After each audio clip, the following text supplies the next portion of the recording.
Are you awake? Right after lunch, this time we take our nap, we can turn the lights down a little bit. Well, my name's Duane Cotton. As you can hopefully seen in the literature and everything sent out before the conference, I'm in the home building business, the construction business. We also have some real estate companies and done some really cool stuff we're going to talk about in the in the recent past. First, I've got to get some business out of the way. This is a general session seminar. Only full delegates for the 21st Century Builders Expo and Conference attend this course, so it's full delegate badge. There is a break room in 208B, so if you need to take a break, go to 208B. That's about it. That's not too bad. 95% of all new products will fail. So if you think about the ideas that we have in business, whether it be an idea, a physical, ceiling tile, carpet, a wall, a new type door handle, something for a house, 95% of all those projects, all of those items will fail. And if you have to ask yourself, well, if companies did their homework, if they did their homework and this new gadget really saves you a lot of time and a lot of effort, if it truly works and it tested really good and market research was great, why did it fail? Most of the time, it's leadership. If you don't have the proper leadership, especially in a new company or with a new product or with a new way of doing business, a business is going to fail. Building a culture of leadership, 5 tips that will bring you respect. Mastery of your profession. I don't care if you're building a product, building a house, if you own a company that cleans houses, you install carpet, you're a subcontractor, you're a tradesman, doesn't matter. Mastery of your profession, whatever you do as in your profession, it matters how well do you know it. Are you good in sales? If you're in the sales department for your company and your job is to sell new homes, are you really, really versed in the sales field? Are you a salesman by title or a salesman by skill? Are you a salesman by the results that you actually sell houses? Or do you get lucky in a good economy? Everyone's a salesman in a really good economy. What happens is 2008, 2009, we talked about that earlier today, that's when the salesmen really rise to the top. That's when people that have the skill, the persistence, and the way to relate, communicate, and close a deal, hustle, cold call, whatever it takes.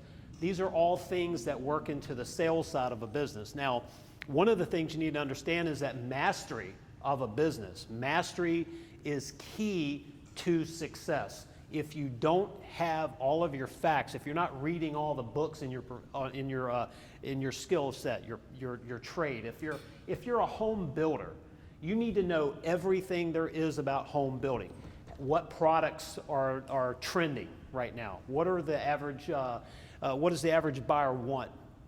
You don't want to be selling something that was sold 10 years ago and you're not on the new products, because now what's happening is on the sales side, you're actually being left out. You're not trending. You're not considered the go-to expert. Someone, they're looking to build a house. They don't want a house that was built, like it was 8, 9, 10 years ago. They want new products. So, for example, if you're selling HVAC, are you selling 14-SEER equipment, 80% gas furnaces in your houses? You're letting your mechanical people, quote the equipment, or are they just giving you a basic package? Or are you offering air cleaners, dehumidifiers, humidifiers, UV lights, ERVs? Is air quality a big deal for you? That's what's going to separate you from everyone else in your market, because you're considered someone that's taken the precautions in the building process. You're keeping the house clean, you're keeping it safe, you're keeping everything operational. You're not giving someone a dirty house. The cleaning crew comes in and wipes the trim down and everything, but the house is basically underneath, the floor is filthy, the duct's filthy, it's a brand new house, So you're separating yourself from everyone else. And we have a few people coming in here, so I'm going to slow down a little bit. How's everyone doing? Good, brother. Good.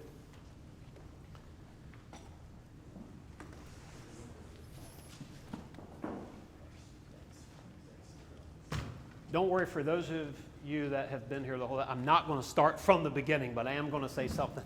So don't worry, you don't have to sit through it again. Mastery of your profession.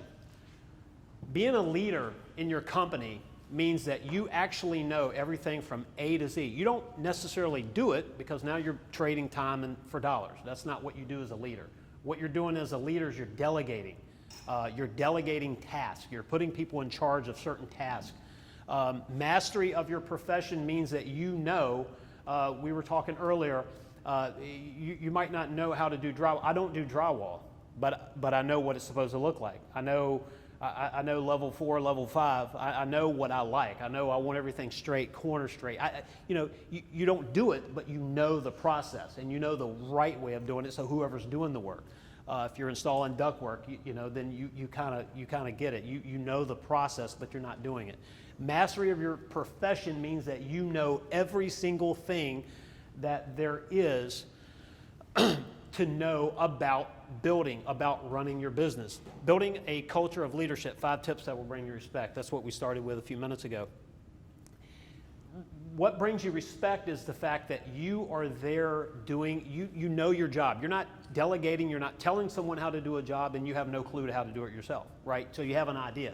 A lot of people that will work for you, whether employees or someone that you're working for now or your tradesmen, will respect you a lot more because you actually know what you're asking them to do.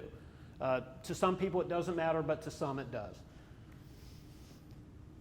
Help your team beat the deadline. Now, one of the things that working with Extreme Makeover Home Edition, the TV show, on my few bills that we did with them, was the fact that if you want to talk about being scrambled, brain here, so you have about 400 people at any one time that is volunteering, right? So these aren't people that do this every day. Maybe you have a framer helping with the foundation, so you're really keeping an eye on what's happening. But you have a camera going, like we do today.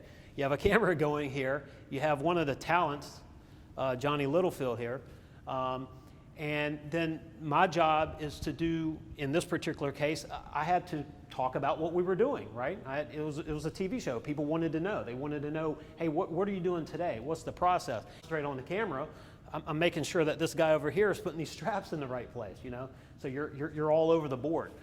The thing is that I know where all these hurricane straps need to go. Speaking of hurricane, it's the perfect time of the year to talk about that. You can see this is a Superior Wall foundation. But this is a build that we did in Virginia Beach, which was 106 hours. So we tore a house down and we built a new house in 106 hours, 4,300 square feet. And believe it or not, the punch list on that house was no more than any other 4,300 square foot house that we did. So it's amazing. But here, leadership is when everyone in a blue shirt looks to you, hey, we have a problem, how do I solve this? The slide before, mastery of your profession, of your trade. Mastery means that you actually know how to build a house. You actually know how to renovate a house, and you're asked when you're on the spot, you know the answer, or you know where to get the answer, or you know who to hire to put in a position to give the answers. So leadership is something that people will lean on dramatically, especially in a time of need. Become a team builder. When we're hiring people to put in a position to lead in a certain part of our company, what we're doing is we're taking our qualities, we're taking our standards that we have, and I like to say high standards will separate you from everyone else in your business. When you're hiring people that have your standards that are in line with you, you're in sync, you're on the same frequency, you're communicating, you're talking the same language. That is how success begins. I mean, you can't have conflict. You can't be the owner of a company and have a superintendent that doesn't have your same standards in mind.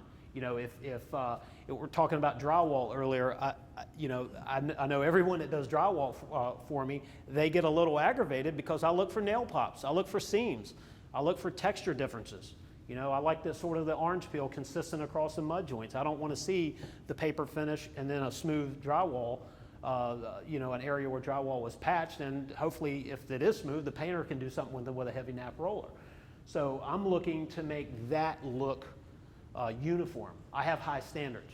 My buyers have high standards. Everyone that works for me and with me have high standards. And because, if I want things right and the superintendent doesn't care, there's conflict, right? We have a client that buys a house that has a problem. It's not in my wheelhouse to have anyone to have a problem when they take ownership of a new house, but I have a superintendent that doesn't care about my wishes. So that's where leadership means that you're hiring people that have your qualities, but you also know how to instill those qualities in everybody around you. It might be a subcontractor. I'm talking employees or partners, team. I like to use the word team instead of employees because when you build a team, you build somebody that the inertia of the movement's going the same way. Sometimes when you have employees, you have people that say, I just want a secure job, I don't really care, I want to get my 8 hours a day, I want 40 hours a week, and that's all they want. That person might be faithful, they show up every single day, but they don't have your standards, they're not in line with your standards, you're not on the same frequency. And believe it or not, how many of you are familiar with a mastermind group, where everybody gets together and you communicate? That is something that you might want to look into. What happens is you take a group like this. We all come into a building like this and we learn stuff, right? We learn a new way. We learn a new twist to something. We have questions about marketing, or we have questions about the process of building or sales. When you come to a building like this, you see new products down on the expo floor. You hear new ways of doing something. You hear that one thing that is the glue in your company, right? You say, well, I have a problem with production, I have a problem with quality, and you hear that one thing that enables you to put everything together, put all your pieces together. It's a frequency. When you're in a mastermind group, when you have a lot of people, you start thinking the same way. You start feeding off of each other, your energy. So when you're building a team, you've got to have people that will listen, that will accept your standards, and that when you really start treating everybody like a team, like we're all equals, you start getting people that will, you get cohesion, you get a team, right? It's like an NFL football team. If you have 2 or 3 good players and everybody else is horrible, you're not having a winning season. You're not going to win the game, right? Because in the NFL, everything's perfect. We're not in the NFL. We're in the home building business. We're in construction. Sometimes it might feel like that, right? You get hit, you get sacked, you get knocked around. Every day's, there's that new challenge. So what you want to do is you want to create a team that supports you. Where you're weak as a leader, you're going to have to study. You're going to have to try to master that get the mastery of the skill in your profession, which is leadership. Growth. People love a leader who has an idea of where a company is and where a company is going. All right. So you ever get a feeling that you go to work every single day and you're doing the same thing that you did the day before, the week before, the last year? It's like the movie Groundhog Day. Every day was sort of a repeat of the last. Too many businesses are like that. If we make a mistake, we need to have a solution to that mistake. We need to if you're going to make a mistake, make a new mistake. Don't make the same mistake twice, 2, 3 times. How many times does that happen? I mean, really, if you're honest with yourself, how many times do you make a mistake, you have a problem with a build, and guess what? You do the same thing on the next new construction house, or the next thing on the renovation. So growing as a leader, growing as a company, you cannot expand your market share, you cannot expand your profits, you cannot expand your leadership role unless you're growing. In this world, you're growing or you're dying. You're not staying the same. If you have 5 employees, you're not staying the same in 5 years if you still have 5 employees, right? Because inflation. You have things cost more, gas costs more, lumber costs more, everything costs more. So if you have 5 employees, and you're building 20 houses a year, you're not staying the same. What you have there is you have lower profits, right? Because things cost more. You're still building the same amount of houses. You have the same markup. You have the same team.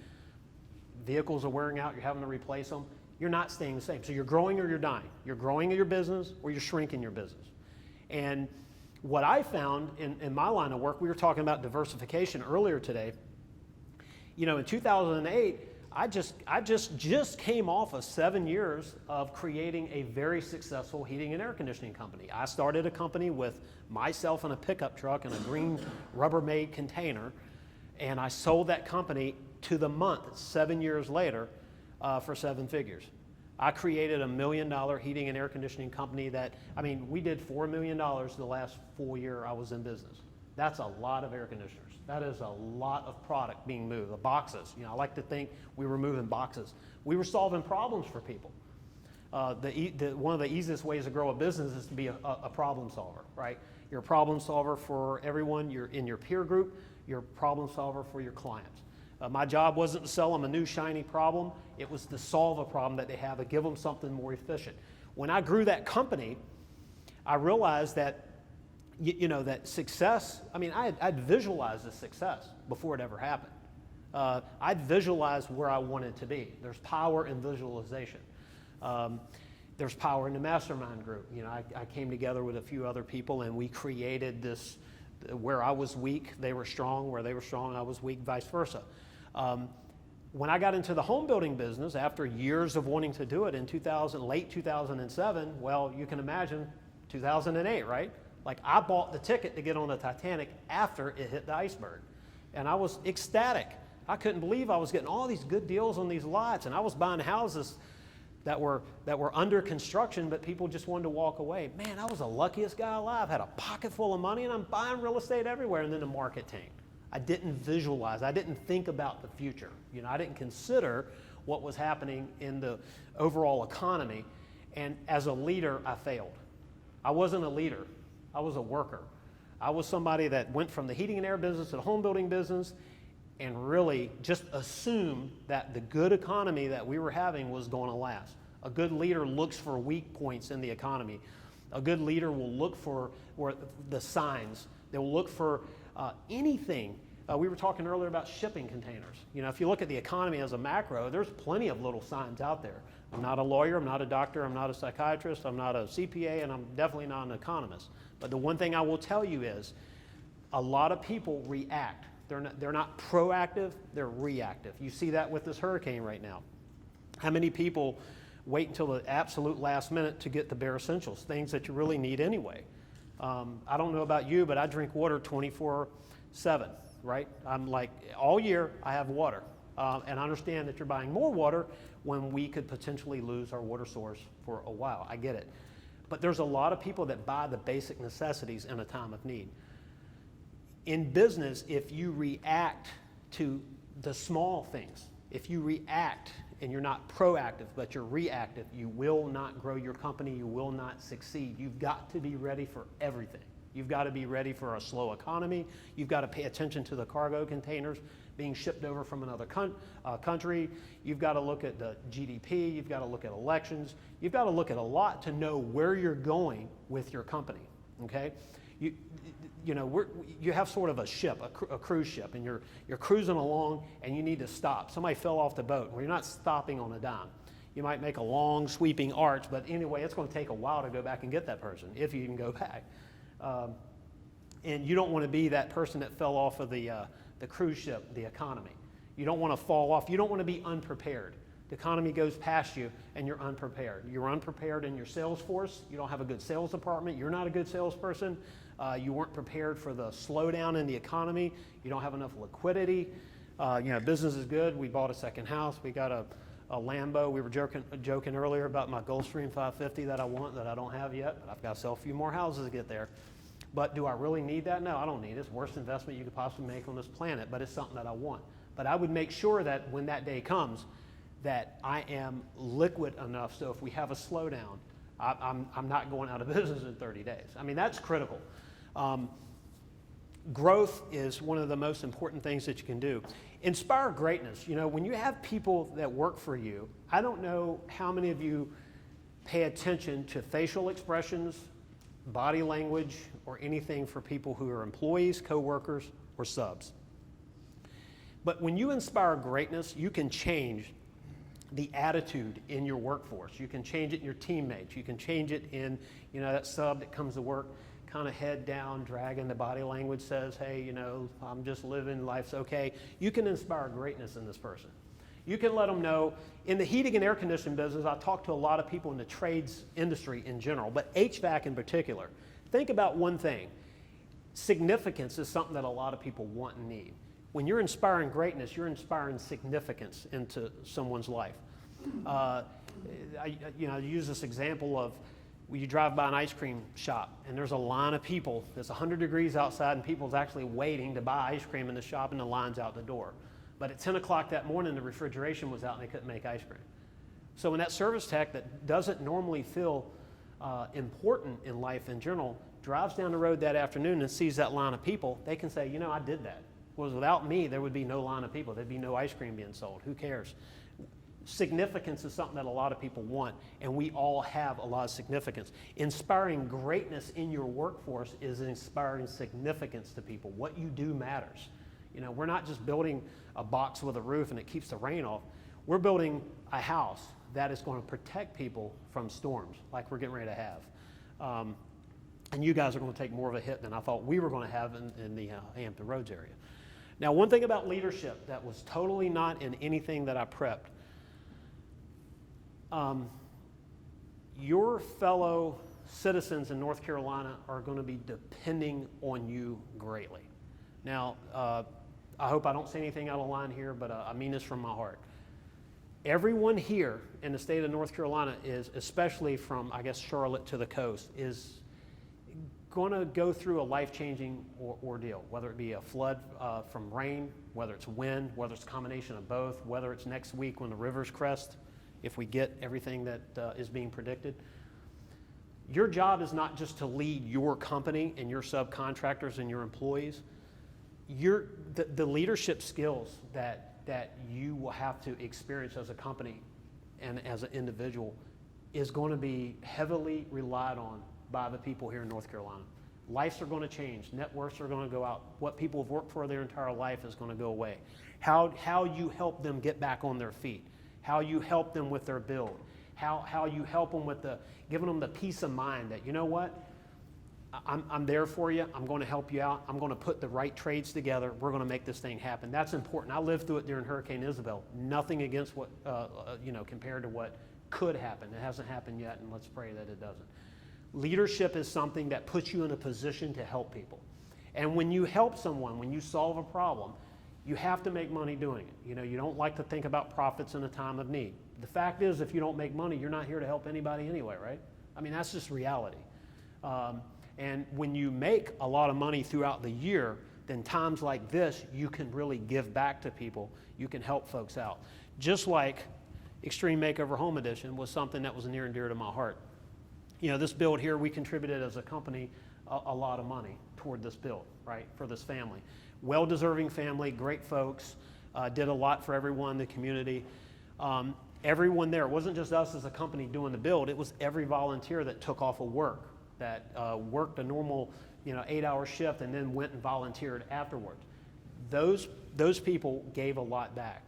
And I think most contractors on this build made a decent amount of money that year, so they could contribute. They could give the siding, they could give the labor.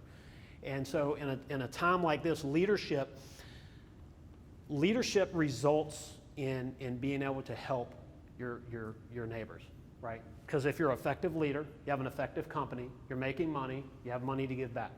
And you get when you give. I will tell you that as it's the honest truth. The more people you help, the better you feel, the better you are at your job, the more money that you make. It's an incredible thing to be able to help people out. I don't know about you, but to me it's significant. Something I want to add here, enthusiasm. Enthusiasm as a leader is important because you have a lot of people that go to work every day and they don't have a goal in life. They're not,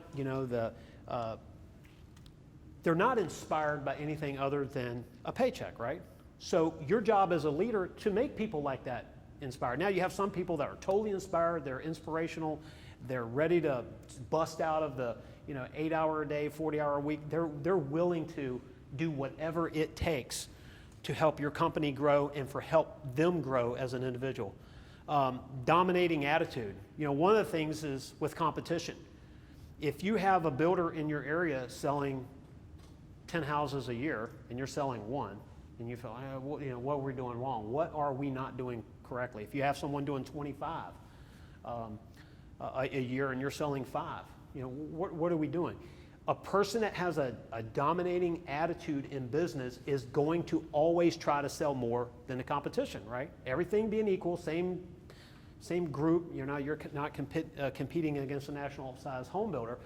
You're competing against other companies just like yours. Having that dominating attitude means that you want to sell more than the guy next door. You want to be a better builder. You want to build a better house. These are all traits that are going to make you a better leader, because the more money you make, the more stability you have in your company, the better leader you are, right? I mean, it makes sense. Everybody, they feel also good about where they go to work. Certainty. I was thinking this weekend, I didn't have a lot of time to prep for coming down here, because I was prepping my house, because I thought we were going to take a direct hit. And I couldn't help but think that, uncertainty is the root of all failure in every business. When you're uncertain, so storm tracks are uncertain, long-term health conditions are uncertain, car accidents are uncertain, I get it. There's uncertainty in our life. But uncertainty shouldn't be, do we have bread at home? Uncertainty shouldn't be, do I have a job next week? Are we going to sell a house next month? Uncertainty shouldn't be, are we going to be able to, afford the equipment that we need to do our job effectively? Uncertainty will cause you, it's probably the biggest killer of all dreams out there. The more certain you can make your life, the better you feel. The better you feel, the better you perform your job. The better you sell, the more you sell, the better you act. You have a better attitude. Your teammates would rather work around you than somebody that's irritable and, always reactive. We were talking earlier, emotion is a good servant, but a bad master. So when you're emotional, you're reactive. When you let emotion drive your leadership, when you allow emotion to drive your actions as owning a company, there's never going to be stability in that company, because you're too wishy-washy. You're like an EKG. You look at it and the things are all over the board.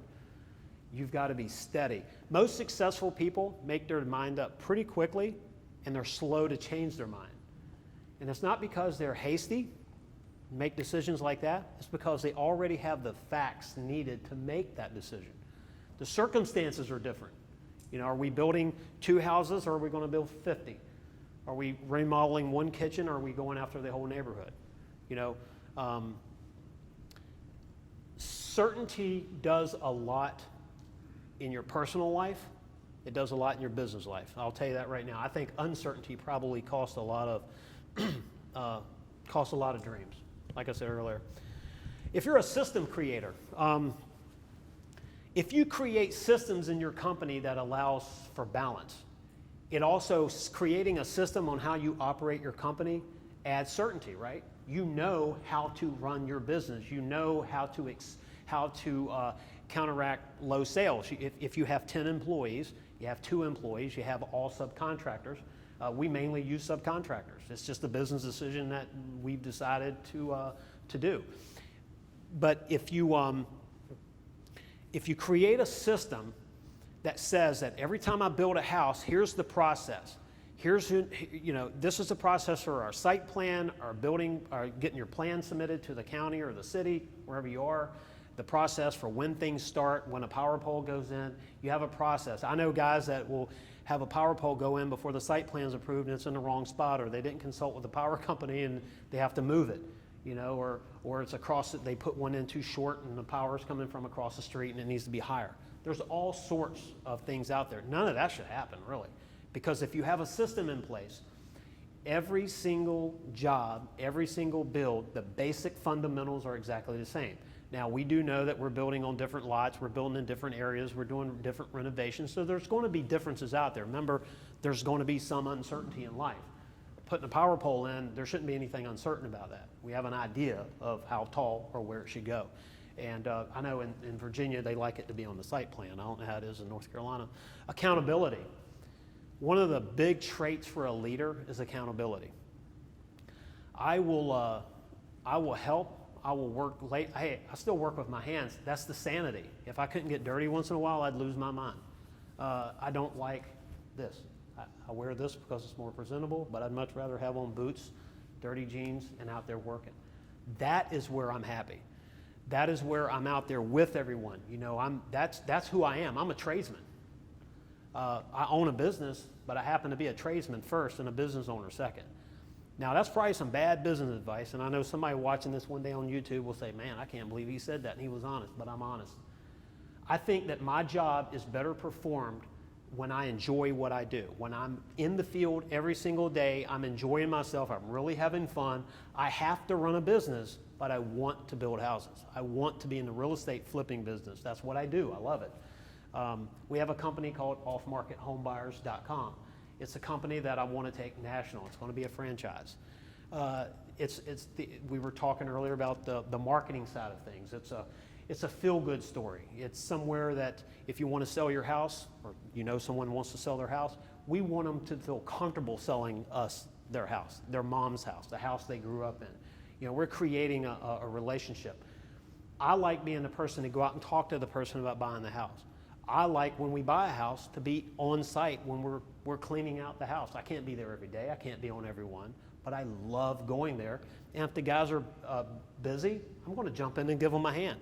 You know, part of the being accountable, like I started to say earlier, is when you're accountable, if I make a bad business decision, I'm not passing it off on someone. We were mentioning earlier about a soffit that we had. This was in an earlier meeting. We had a soffit built, right? And so the ceiling of the house, the original house, was a little crooked. So they put the soffit in and they followed the original. Like, come on, guys, you know. If we look at that height there, if I'm a half inch off from that end to that end, we may not see it. But if I hang cabinets to it, we're going to see it, right? Did I have to say that? So if I'm on site, I'm catching that kind of stuff. If I'm not on site, I have a manager, I have someone out there that is going to catch that kind of stuff. But where accountability comes in, well, that's the way the house was built. Wait a minute, you know, who was in charge of framing a soffit, right? That's the accountability. Don't pass it off on who built the house 40 years ago. You just put in something and then put a level on, because I saw it when I walked in the door. Those are the kind of things that accountability. If I make a mistake, I'm going to own up to it. I bought the wrong house. You know, we mentioned earlier, you make money in real estate when you buy it. You probably, and you lose money building houses when your job costing is out of whack. When you forget something significant, then it's a big deal.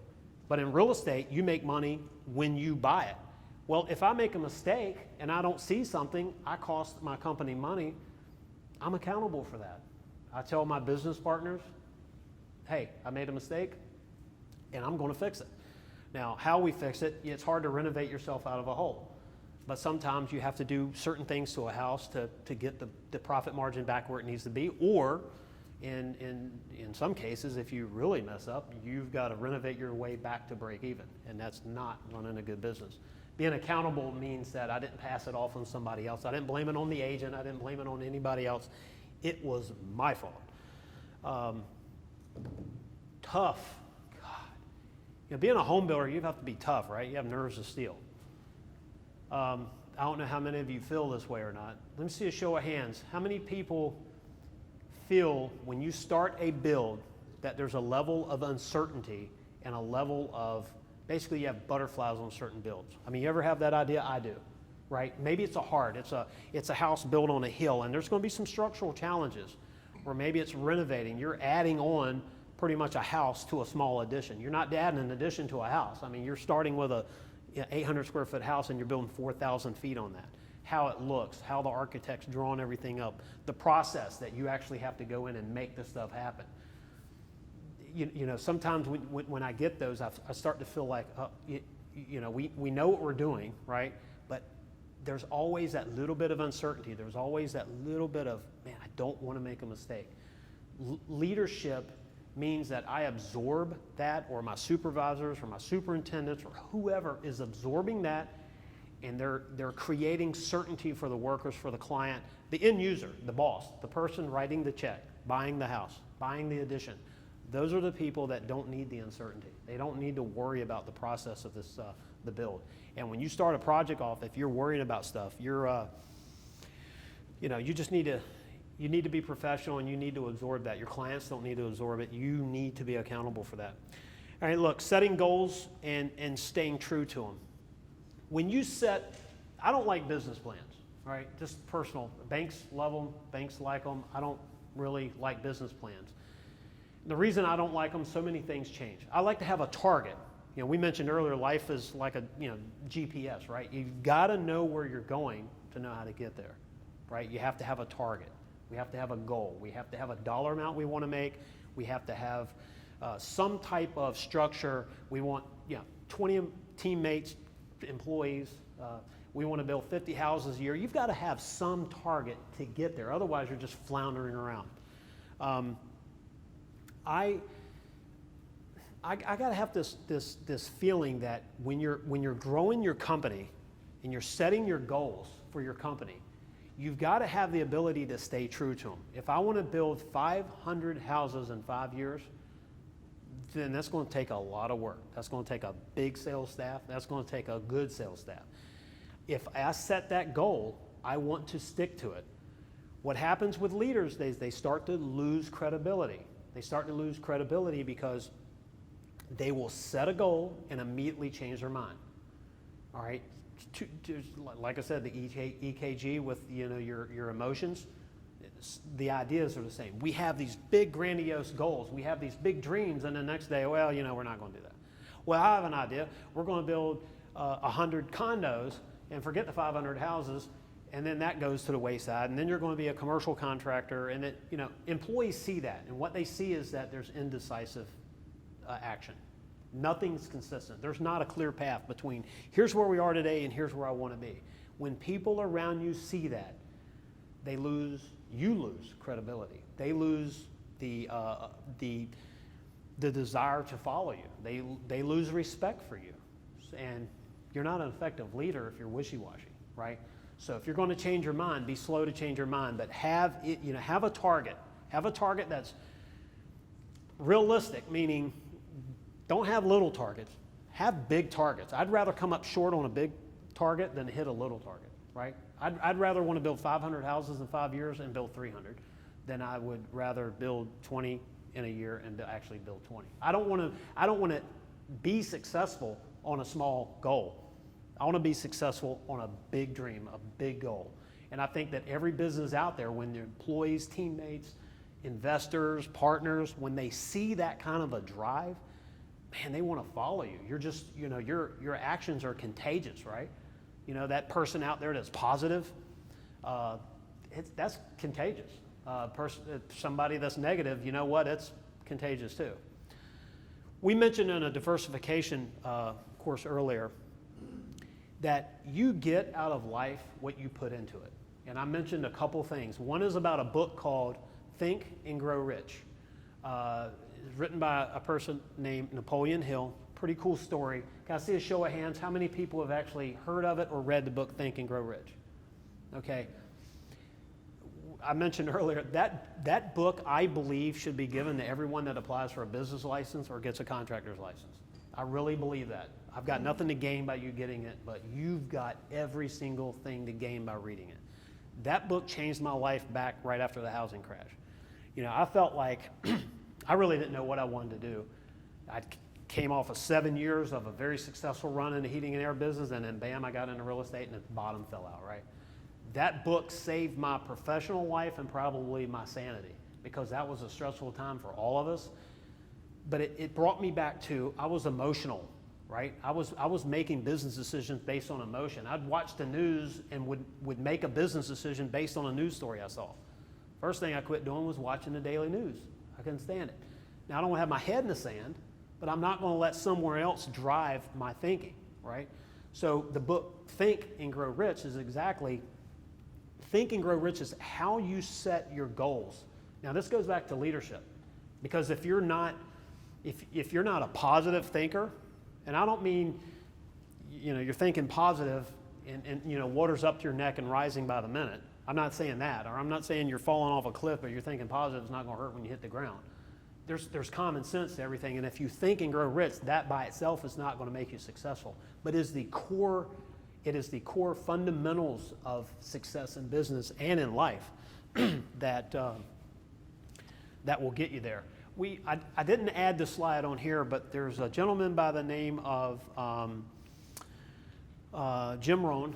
I've heard of Jim Rohn in the past, I'm sure. He was a guy that was able to take really big subjects and turn them into simple ideas and simple conversations that we could all relate to, right? I don't know about you, but I'd much rather someone give me some small talk and talk about a big subject than to get too technical and then I get lost in, I'm trying to figure out what was the last thing they said, and I really forgot what we're trying to solve anyway. Jim Rohn was a great guy to do that. Earl Nightingale was another one. These are all names that I would suggest you go to YouTube, start looking at videos, start watching some of their content. That's free. You don't have to pay for it. It's out there. Download the audiobook for Think and Grow Rich. There's several books out there that you really need to read, but that one, I believe, if you start there, will change your business life. It'll change your personal life. It can change your business life and can change your personal life, and it'll also change who you are as a leader. It just gives you the comfort. It gives you the knowledge to be a good leader, to be a good business owner, to be a visionary, to have people around you that depend on you. Your family depends on you. Your coworker and their families depend on you. All of this depends on your leadership skills. We're not just out there to make our balance sheet look good, our P&L to be in line. You actually have real people. You have clients that are paying a lot of money. They're spending a lot of money. They want a quality house. They want to protect their investment. They don't want junk. They want a house that they can turn around and sell one day or live in healthy. You don't want to build someone a house that's got all kinds of, crud and contaminants and squeaky floors, and that's not structurally sound. So being an effective leader, really people around you depend on you, whether it be your client, your employees, your teammates, your neighbors. Being an effective leader, being a profitable business owner enables you to give back to people and help them out in times of need. That is important to me. That's why I did these two extreme makeover builds. One was in Pine Mountain Valley, Georgia, absolute middle of nowhere. I love the place, beautiful country, but there was hardly anything around there.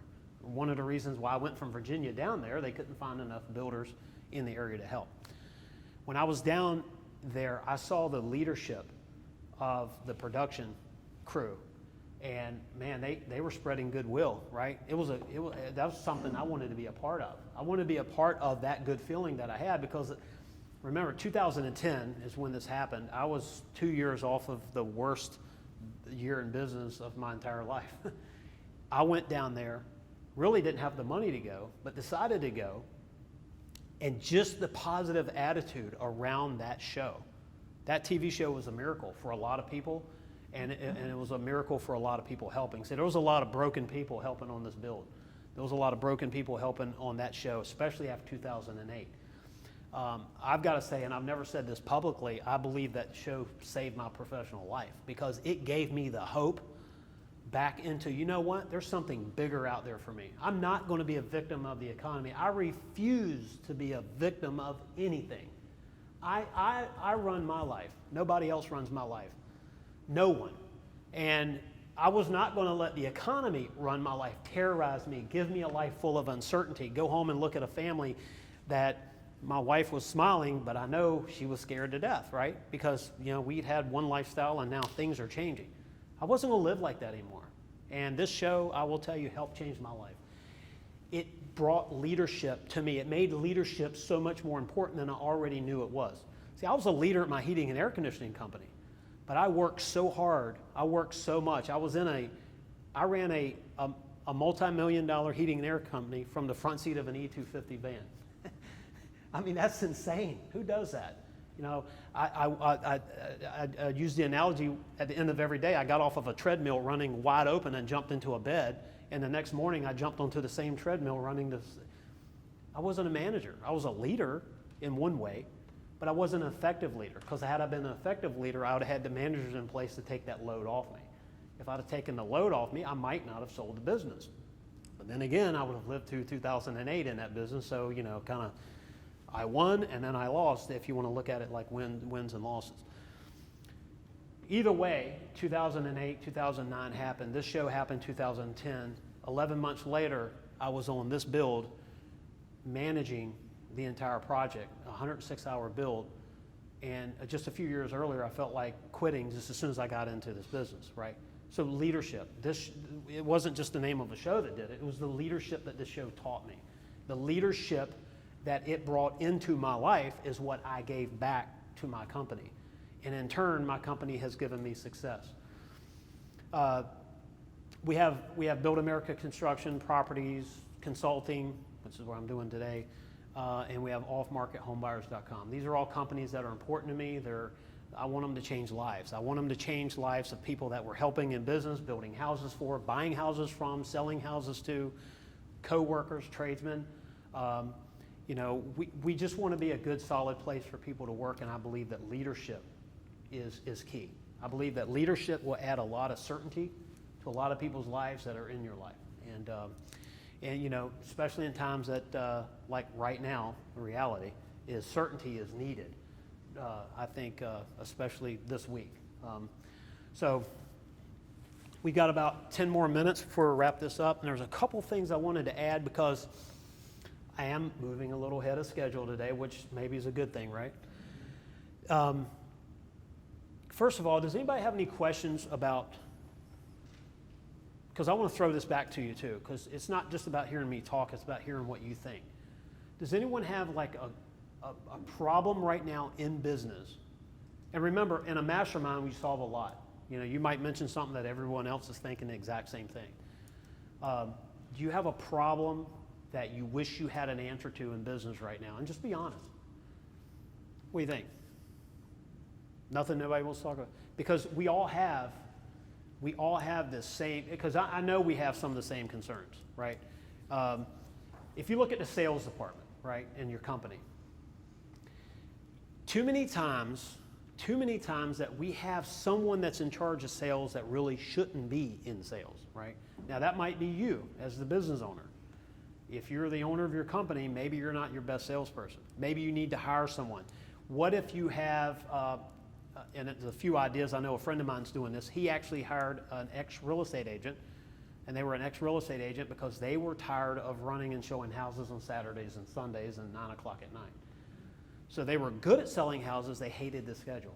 So he hired this person to come work for him to sell houses, right? They knew the fundamentals of selling a house. That was one of the best decisions he ever made. I wish I'd have thought of it, but I haven't done it. I haven't found that retired agent that was good that's not working, because a lot of good ones are still making the big commissions, right? And especially in this economy. But he actually hired this person in 2010, I think it was, 2009. And what are we, 8 years later?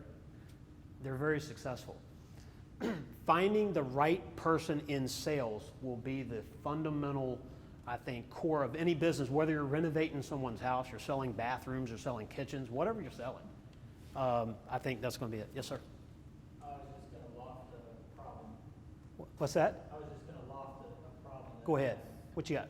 So, part of it's growth, moving from like a one-man show to having a team. And then the other piece of that really that stands out to me is hiring the right people. Any thoughts on that? All right. Well, building a team if you're a solo show, building a team. One of the ways that I would suggest, and I have done this, find an independent contractor that you know. Sorry, I'm going to get a drink of water here. Find an independent contractor that is maybe a one-truck show, right? They work for themselves, they're in their van, they're limited, they're trading time for dollars, right? So they're probably not making a ton of money. Well, maybe this guy or this gal is tired of tax payments, they're tired of 941s, workman's comp, they're tired of all the insurance audits, they're tired of all of it. Maybe start working with that person so you're paying them by the job, right, as an independent subcontractor.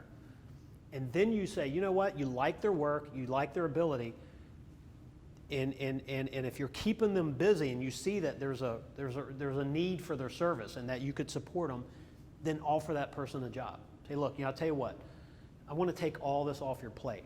Now, one of the benefits are, if we talked in diversification earlier, if you're adding home repairs to your home building business or renovation to your home building business, which I highly recommend When you're really busy building new homes, it might seem like a drag, but it will actually help to bring new sales in, especially big additions. But if you bring this person along and ask them to bring their clients with them, right? You know, so if they're going to come work for you, maybe they're not doing work for their existing clients on nights and weekends. Maybe they bring that person in. So not only do you bring in someone and you hire them, but you're bringing the handful of clients that they have, regular clients that they have. Now, always throw the caveat out there. Make sure that your attorney and your tax advisor, make sure that you consult with them to make sure it's the right decision for you business-wise. Because I never want to give you tax advice, legal advice. That's not what I do. Just what would I do? And I have done that before. But for us, it made sense. It made sense to hire this person, and they actually came with a little bit of clientele. But I saw their work in hiring them. I didn't have a risk in the beginning because they were a subcontractor. They had license, insurance, business license. They had workman's comp. I couldn't believe that. They had it all. So that's how you can expand your team with very little investment. You're not going out and hiring a bunch of people and then having that nut to crack every week. Every Friday, you got the paycheck every month, the tax withholdings or however it's done in your area. Now, hiring the right people, part of that hiring the right person is you've hired them individually to do other projects. You were able to see the quality of work that they did, so you felt comfortable offering them a job. You'd sort of had that interview already. If you wouldn't mind, would you pass those around and sign it? You had that long, basically, job interview. And I will tell you, I'll make no jokes about it. It's hard to build a team right now. It's not impossible, but it requires almost finding the right person that you can hire to build your team, to recruit people. That is going to be a challenge, and especially in a great economy. When the economy is really good, you take the available talent out there and it's depleted greatly. And that's where your job, your supervisor, your manager's job, especially if you're a one-man operation. We built our company around subcontractors. We have a few people, but the main goal is subcontractors because, remember 2008, I don't want to go back there again. I don't want to have all of that debt to cover each week, each month. I want to be able to just, if I have to slow it down, I can slow it down, and it's not like turning that cruise ship around. So I hope that answers one of your questions. Anybody else? Now, I know you guys have some questions. What about I have an questions. employee that, seemingly great, but it seems like the company is outgrowing her? Because they're mentally not growing. Well, there may be hope and there may not. And I'll say there may be hope. Leadership in investing back in that person to help them understand that with or without you, we're going here. We're growing. Here's our mission.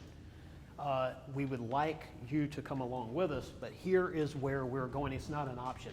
I've had in the past, I've had a feeling to where I felt like my existence in business I was relying on someone else on my team to help me, right? Like if I didn't have them, I couldn't grow as a business. Now that was a personal failure that I had because now I gave one person the power over my future, over my investment, over my company. If it's a person that you're having a problem with, what I would do is have a one-on-one, like, here's where our problem is. Here's where we're weak. The crooked soffit. I'm going to have that conversation when I go after the storm on Monday, right? We shouldn't do that. I don't care if the earth is leaning. I want my stuff to be straight. This is a conversation that I've got to have with my person. That's a real current event for us. Here's where we're going as a company. We want you to come along with us, but you're going to have to meet certain standards. It's definitely worth, because people are investments. A guy that I know is in business said employees are like tools in a toolbox. I'm like, no, they're more than that. I rely on every single person that I work with. First of all, they're a human being. Second of all, they're a teammate. They're a team member. They are a coworker at some point. I rely on every single subcontractor that I have, and guess what? Whether they want their life to be better or not, I want their life to be better for them. I want to be able to pay them more money. I want them to understand that if you make, if your job is more productive for us as a company, then you are going to make more money in return. It's just that simple. I'm not going to pay someone less and ask them to do more. So I hope that helps. So it's a question. Anybody else? Business is one big question, and how we, I don't mean to get too poetical on you, but business is just every day is a new problem. I want to finish with this. We mentioned earlier in the diversification as well as being a better home builder or home renovation contractor. Remember the problems that you had on another build or another project, right? And think about on the next time you build a house. Let's solve problems that we had before we have them again. We mentioned earlier, and I say this because this happened to us, is we had a client that we built a house for or did a renovation for. No, we built a new house. And they had a pretty big island, a really, really big island in the kitchen. And it happened to be in the center of a span of floor joists, right? So you can probably figure what happened is it was drawn, that floor was drawn like the live load in it was equal as it was in a dining room or a living room. And now we have this huge chunk of granite in the kitchen, and the floor started to get a little sag to it. That happened to me once. Now, when we're consulting with someone to build a house for them, whether it's a big piano, a gun safe, whatever, if it's unusually heavy, we're talking to the architect about let's add a couple piers and a girder below that giant island. Let's give that some support. If it's in the middle of a span of floor joists, unless we've done something different structurally, let's think about that so we don't have that problem again.